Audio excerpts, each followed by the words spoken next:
I'm Tiffany Souter, entrepreneur, wife, mom to 4 girls, and a woman figuring it out just like you. If you're tired of living a life of have to and finally ready to build a life of want to, then you're in the right place. Come on, let's go build your life of and.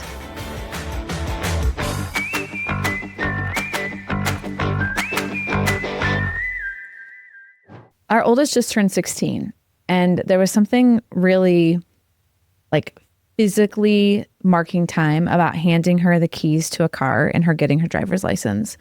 And one of the most important gifts that my parents gave me when I left the house was the gift of financial literacy, like having the confidence to know how to make money and understanding for the most part of what things cost, and a confidence that I knew how to operate within a budget so that I had the ability to not get myself into financial trouble and understand at least the early mechanics of money. Because Aubrey is stepping into her teenage years at 16, setting up a budget and helping her begin to learn these primary principles was a really critical thing for us to teach her. So if you are in this season of life where you have teenagers and you're trying to figure out, how do I help them understand what things cost, and how do I make sure that I'm sending them into the world without, I can accidentally give our kids lives that they cannot afford. And how do we peel some of that back so that when they launch, they're set up for success financially? So if you're in that season of life or have kids coming up into this season and you're thinking about financial literacy, you're thinking about budgets, you're thinking about how to set this up well so that they can learn and there's clear agreements between you, then this episode is a must listen. I'm going to share pretty nitty gritty, what JR and I have done with Aubrey. We're about 3-4 months into it, and so far, working really well. Awesome. Sam's back on the mic with me, and we're going to jump into financial stuff that I've done with Aubrey. But before, I was starting to tell her a story yesterday. Yes. You started telling me it. I was laughing really hard, and then you said I had to wait. Yeah. So this is kind of I guess, adjacent to the budget conversation. But we've been in the house that we live in for 10 years. It's a lovely home. Okay. And also, it is 16 or 17 years old. And so there are key aspects of the house that are just kind of at the end of its useful life. So the kitchen really needs to be redone. Our appliances are falling apart. Yeah, need the next generation of things. So that is happening. And also when we moved into the house, we had 2 young kids. And now we have 4, and they're bigger. And so the house just the way it's set up does not fit our family in quite the way that it used to. And so for the last year, we have been doing all these different things about, are we going to move? Are we going to build? Are we going to remodel? Are we going to move? Are we going to build? Are we going to remodel? At any given point, it's a different answer. It's a different answer. Yeah. And it has been a tenuous, thing that Jara and I have walked through. It has not been very simple. I don't know how anybody who has built a house or done any of these things without it being a little bit hairy, but it's been kind of a hairball of a thing where we've just sort of moved through the process at different paces, which is, I guess, somewhat to be expected. We spent a bunch of time and some money with a designer and an architect, and I really fell in love with kind of that version of our home and this project. And I was I could see it and see our family in it, and we might still do some of that, but we might not. And so he just is kind of pump the brakes. And I would say I'm kind of the boat trailer that's being pulled that is not slowing down at the same speed. I'm yes, ramrodding into. So anyways, so in the latest sort of saga of where JR and Tiffany are going to live, he says to me a few weeks ago, I think I would like to write some letters to then put in some mailboxes of some homes that we would maybe move into. Because the thing is remodeling is it's just more expensive. It's going to be super annoying. We're going to need to move out of our house. It's probably 30% more expensive than just building that square footage. And so unless you really, really love where you are, or there's some gigantic X factor, which we do love where we are, it's not fiscally the smartest, financially the smartest thing to do. So JR would to not do that. And so he's what if we would put letters? And I must have done a medium job of disguising my horror, because I was sounds like a great idea. What? Are we living in an RV down by the river? Can we live in your house? We'll give you some money for it. Yes, He wrote a letter and I edited it, which I felt like that was like participating. And then I printed it off and put it into envelopes, sealed them, and he had the girls colored on the outside. I think so. It was like, look, there's some humanity. And they were like, it was like taco about it. You know what I mean? Like super stupid. Yeah. Super stupid. I think one said love. You know, it was like these super stupid stickers. So They're anyway. like, this is probably from the children's hospital. Totally. Gotcha. Yeah. Or maybe they're trying to sell me Hershey bars. No, they want my house. So JR takes the girls in the golf cart, the little girls in the golf cart, and goes around. So, I mean, you are very seeable in this situation. Yeah. It's not like he's in, you know. So anyway, so he drives He's around like hand picking to these 7 homes, which he had told me these are the ones that he was going to go to. He was 1 short. He came back and he said, I had 8. Actually, we were 1 short, but that's fine. So he put them in their mailboxes. And I was like, okay, this is part of the process. I appreciate he is very strategic and his timing.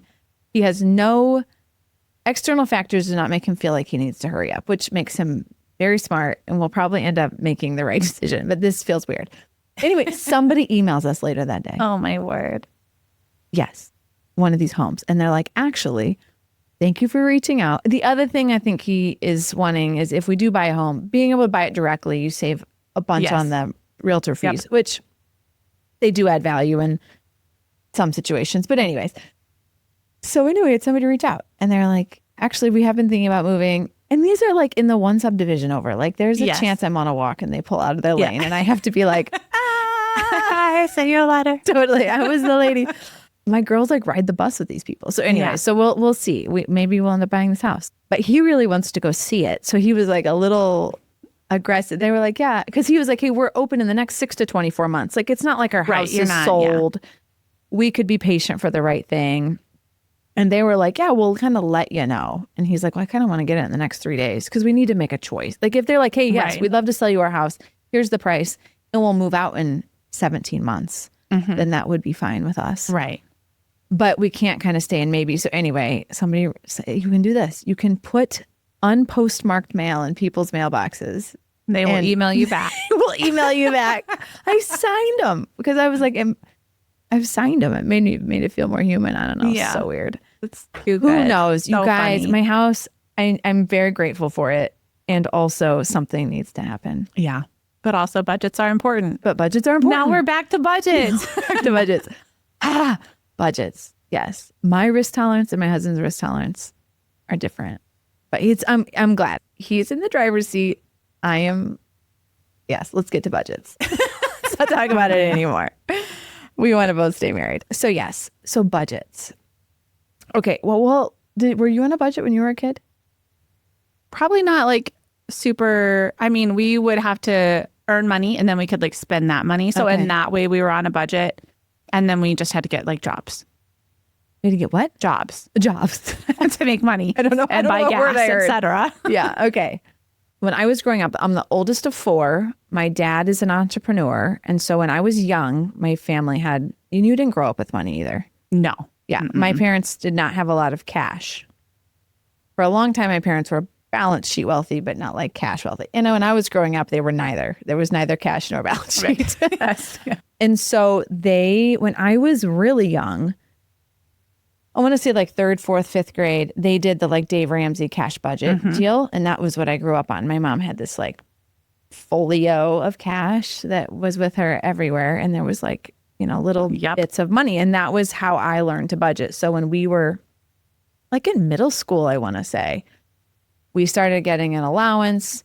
We had clothes budget that we had. And that was like, it wasn't just a family clothes budget. It was like, this is Tiffany's clothes budget. This is my sister's, etc. So that was what I grew up on, was this cash budget vibe.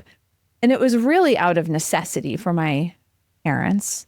There was a lot of kids and I was the spendiest of everybody. And so literally my mom will say that they went on the cash budget because of me. It would be like the family clothes budget would be like $300 and like Tiffany would spend 292 of it. Yeah. And it would be like the second of the month. And so that wasn't. So that's what I grew up on. And I am very spendy naturally. And so having that very physical representation of like the envelope is gone and having that like natural barrier was just like a really helpful way for me to learn money and budgeting and spending and like getting cash out of the bank and refilling my envelopes and saving up.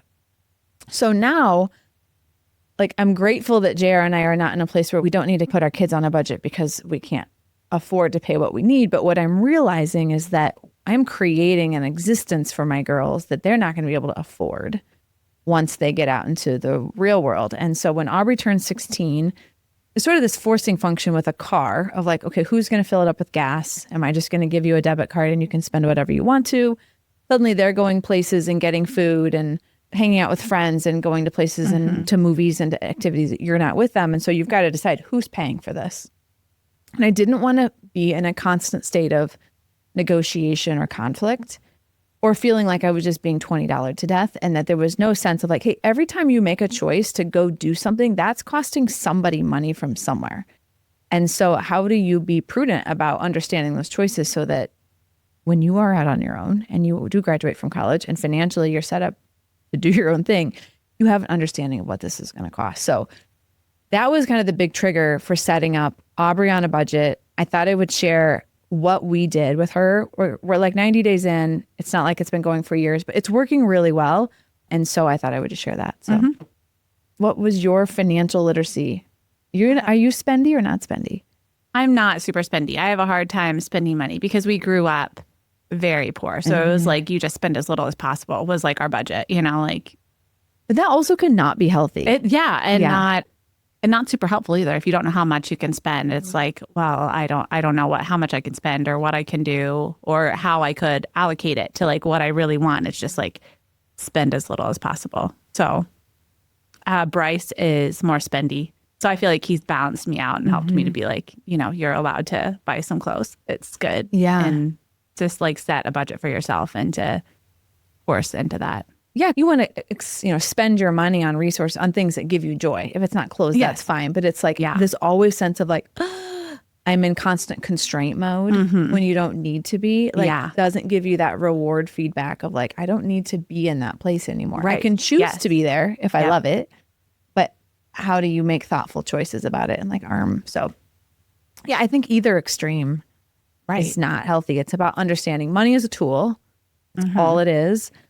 It has its own properties to it that need to be understood. And when we understand it and have controls over it, then you can live in it freely. Right. When it owns you, either in ways that are like, I've got debt because I overspent, or I feel like I don't understand it. So I just am chronically worried about it. Yeah. Both of those are giving something external control over your thoughts and feelings and decisions. And like, that's no good. We want to be in charge. So I'll walk through a little bit how I set this up with her, and then I'll go through the mechanics of how it works, and then we'll provide a link in show notes to download what we ultimately ended up with if you want to use this as a starting point for your own family. I wanted this to be collaborative with her because I'm very directive and strong, and she loves to kind of like know the rubric and like, how do I win? And I wanted her critically thinking and like how we made this together so that it wasn't like, this is what mom told me to do.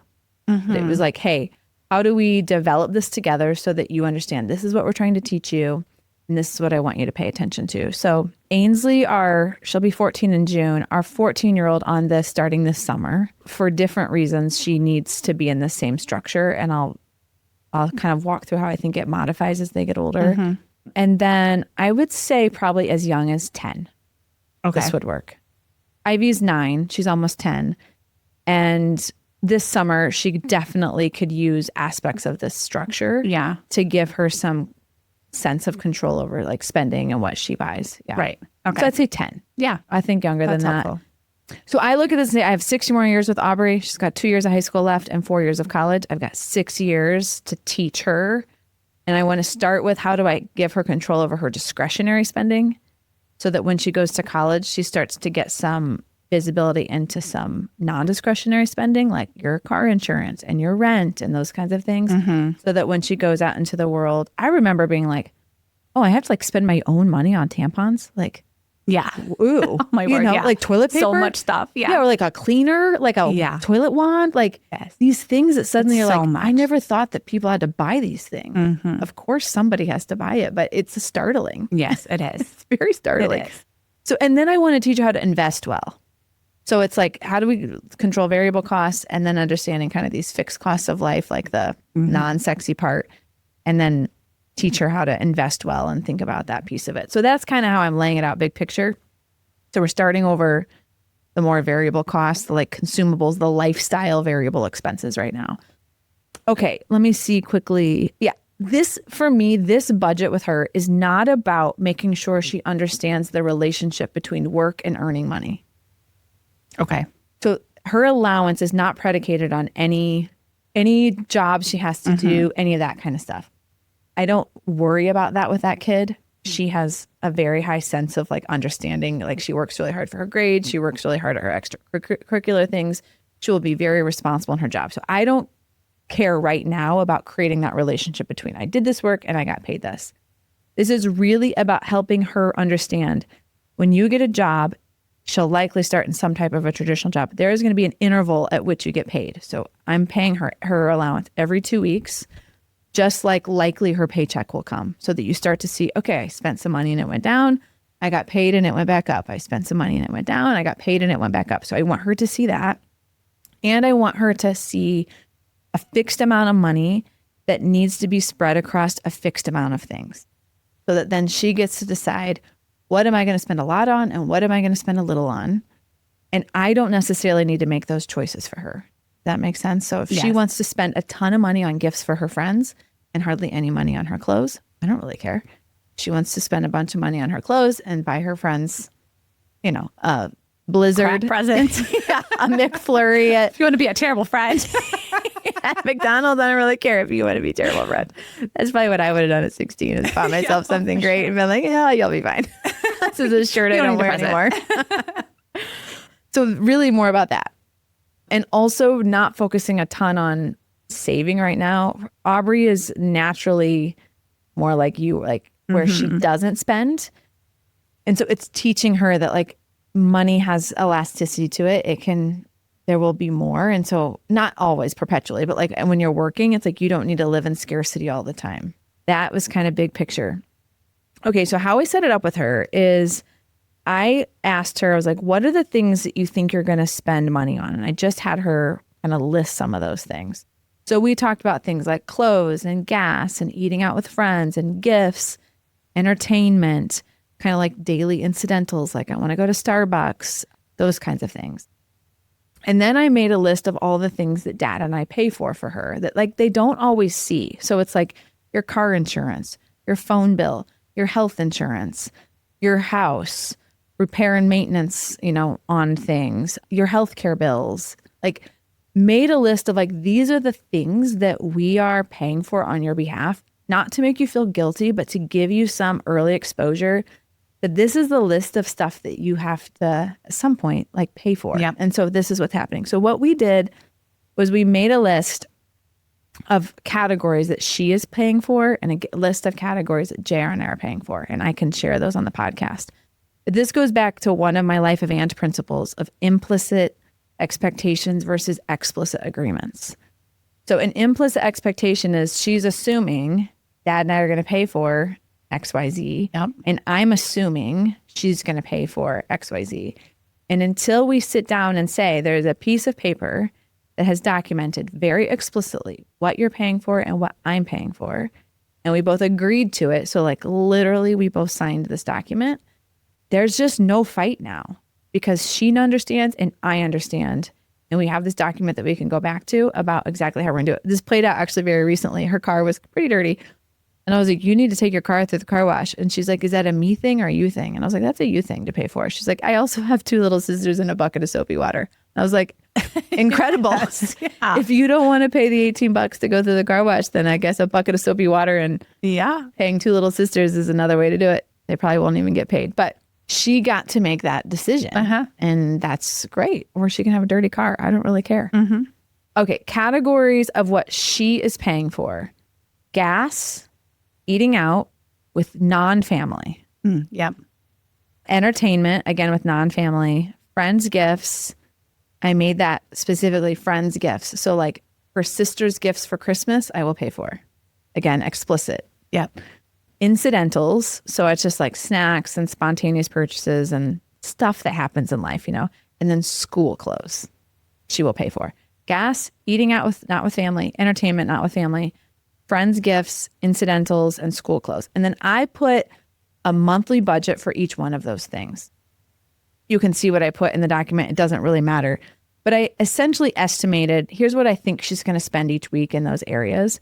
And we came up to a total of $400 a month is what her budget is. That includes gas. That includes, hanging out with her friends. I think that's probably going to end up being a little high, but I think she's going to spend her clothes money very episodically. I think it will be like back to school will be like a big $1,000 worth of stuff. She's just not I found this shirt I love, or this is the new thing on trend and I've got to go to Lululemon and get it. She's just not that kid. She does not care. That kid's coming. That kid is coming. That kid is definitely coming. So I think it will be like that. But church clothes I pay for. She went to prom. I pay for that stuff. That makes sense. If she wants to go spray tan just because it's the last day of school, that's on her. If she wants to go spray tan because it's prom, I pay for that. So I'm like, special event stuff, I'm your mom. And I want those things to be special and I can make my judgment call on how much we spend on a prom dress. But her school clothes and everyday things, I want her to really pay for those. So $400 total is what she gets paid. And that goes out every other week in an automatic withdrawal through Greenlight. That's the tool that we use, the budgeting app. And I could just set it up as a recurring allowance, which is super easy to do. And then I can see every single one of her transactions too, which is actually not that important to me, but it is helpful to see it. I wish I was in a world where I could teach her budgeting through the lens of cash budget. Yeah. Because there's something not that so world. powerful to it. But it's not relevant. No. It's an impossibility for her to be able to navigate the world. And so I have to teach her in a digitally native way. And so this Greenlight tool is the user interface, if you haven't used it, is really kid friendly. It doesn't look like a banking app. Even though it is a banking app, it's just skinned very nicely. The other thing I'm going to do with her is sit down each month and reconcile her actual expenses against her monthly budget so that then she can kind of see where am I overspending or spending more than I thought? Where am I spending less than I thought? Do I want to move some of that money to savings? Do I want to save up for a special pair of shoes, or just kind of helping her think through that? So that is one of the ways that I'm kind of going to bring the financial education in. It's not just not spending it all, but it's about sitting down and saying, what was my plan? What actually happened, and what's happening the same or different than I thought it was going to be. Yeah. But she went and filled up with gas. She's like, it's $65. I was like, I don't know if she's ever really spent $65 routinely. Right. Maybe a couple times, but it's they just don't know how much life costs. I also find that she comes home to eat more. And in between things, she'll come home and eat something instead of stopping and getting something for $15. Yeah. Which is great. That's no problem. She gets to choose that, but I love that. And then I made a long list of what parents will cover. So my goal is over the next 2 years is to move more things from the parents will cover to the Aubrey will cover. So things like her haircuts, her makeup, her skincare, her hair, those kinds of things will move over. But I even put things like school supplies and fees, all of her after school, show choir and swimming and her tech suits, and all of those expenses are on the parents will continue to cover, just so she has it in front of her. These are ways, vacations. I'm not trying to make you feel guilty, kid, but if these are things you want to have in your life, as you move in, you have to think about making room in your budget for this stuff. So it was very empowering, I think, for both of us. My goal also is to just do every 90 days, sit down with her and just say for 15 minutes, how's it going? Anything you'd adjust to this? Any questions that you have? Just trying to keep the agreements super clear between us, because I think when money starts to become complicated for them early in life, we kind of seed that conflict around this topic unnecessarily as they kind of move into adulthood. And I think it's really important. I feel really empowered in my financial life, and I have since a very young age, and I want to give that gift to my girls. Yeah. Are you letting her make a choice on when she does get a job? I know right now in her life with all her activities, it's somewhat impossible. But is she are you letting her pick that? Or are you saying not in high school? What's your thought on that? I don't really care if she wants a job. So she's teaching swimming lessons again this year to a family. And I was like, are you going to get a job? And she's like, I already am doing swimming lessons. And she had all of them scheduled already on her calendar. if she wanted to go become a hostess or, work at the ice cream shop or whatever, like that's like more power to her. I think if I saw some challenges in her as it related to work ethic, it would be important for me that she had a place to be accountable to that wasn't family. Yeah. Then that would be something that I'd be like, hey, next summer you got to get a job. You need to at least make this much money or work this many hours. Yeah. I think if I saw that was a issue for her, it would be very important to me that she had something that created some real consequence for her. Yeah. If she didn't keep her word, but you know her enough. Yeah. That's just not who she is. And if anything, going to things like Spring Hill Camp and places where she really isn't the most responsible person on planet Earth is like healthy, I think, for her. And so that's kind of where I'm at with the job thing. Yeah. And we also did not, I don't know if JR had to pay for his car, his first car. I got a car when I was 16, but we could not take it with us. That was our family rule when I was growing up. Yeah. Once you left to college, Pass it was like on your to, like, job the to next figure it out. person or- Yeah. I think JR got his first car and then he got to take it with him. And then from there, it was him to figure it out. Like that first car, however long it went. So we gave Aubrey her car. It's a 2013.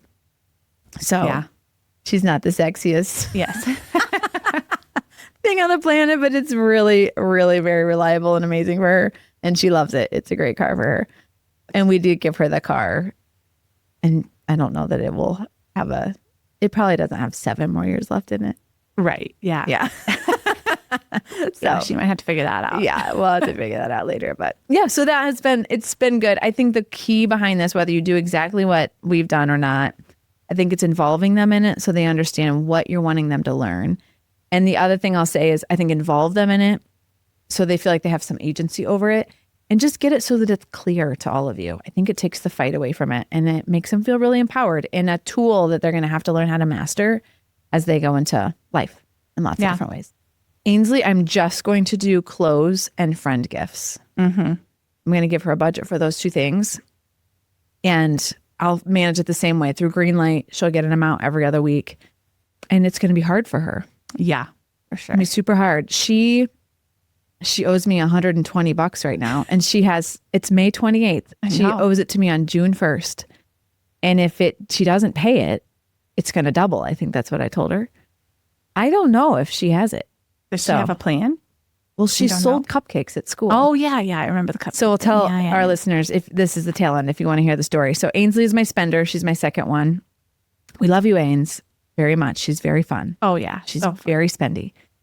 And she wanted the skirt for this dance. She had an exceptional alternative. If she would have had nothing to wear, I would have bought it for her. But she just really wanted it, which I get it. She had the money for it. She had exactly the amount. And I said, I'll pick it up for you. You need to pay for it, though. I'm not going to pay for it. She's like, I totally understand. I'll pay you for it. Her money was in like Greenlight or something. I didn't have it physically. So she had spent that money, quote unquote, on the skirt. And I had not actually taken it out of her account yet. And then like 4 days later, she goes on a tournament. She goes to Brandy Melville and spends that $100 again.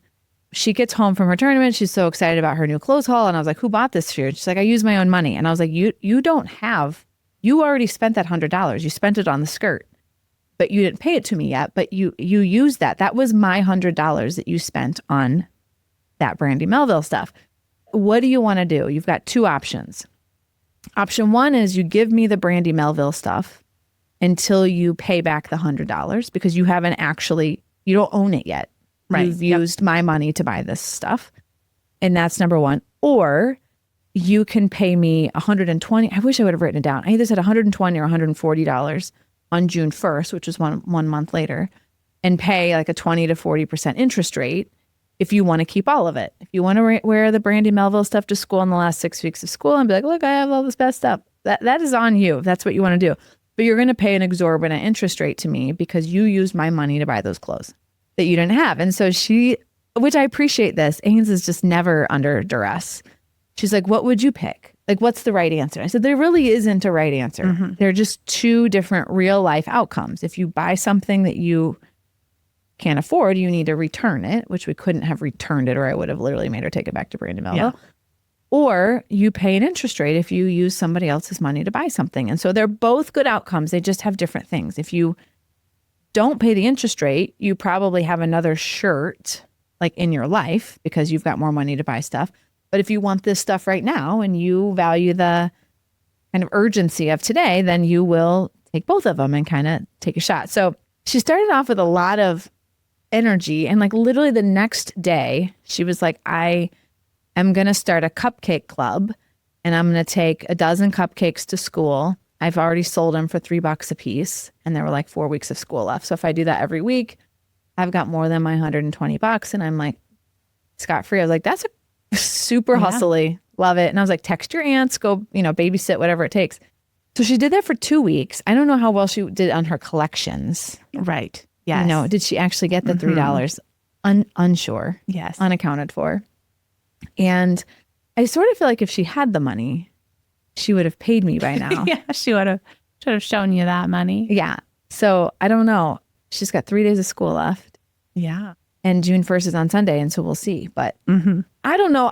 I felt like a little bit of a parenting win of not just being mad at her, but being like, let me create some real life scenarios for you about like, if you do this to yourself in real life, you're either gonna have to pay an interest rate to the credit card company or you're gonna have to return this stuff. Those are your two options. Well, she doesn't pay it. It's like the credit card debt just keep rolling. Goes fast. Yeah. So she really wants control. And I get that. I think she wants to decide, hey, I want to go to, Aeropostale and pay $8 for this tank top because I want to spend $120 to get this skirt at Lululemon. And she wants to be able to make those choices, which is great. So we're going to focus same structure, but it's really about adding more things each year so that they just have more control over and just have more awareness of what things cost. Yeah. So that's what I'm going to do. It'll be harder for Ainsley. It just will be. Yeah. But she'll figure it out. She is bustler. Yeah. If she wants something, she'll figure out how to We'll figure it out. make the money to make it. Yeah. JR was like, I don't know if she'll ever have money, but she'll always know how to get it. Yeah.